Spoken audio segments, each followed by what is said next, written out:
नमस्कार दोस्तों, railway 24 channel में आप सभी लोगों का स्वागत है।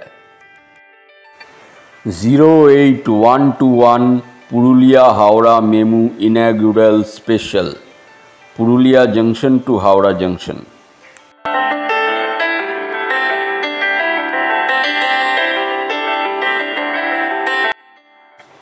ये ट्रेन दिन के दोपहर 1:30 बजे पुरुलिया जंक्शन रेलवे स्टेशन के 1 नंबर प्लेटफॉर्म से रवाना होता है और रात 9:30 बजे हावड़ा जंक्शन पहुंचता है।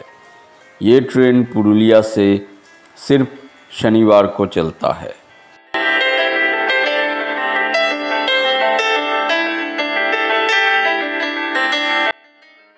पुरुलिया से हावड़ा तक इस ट्रेन का अनरिजर्व जनरल फेयर है 55 रुपीज़।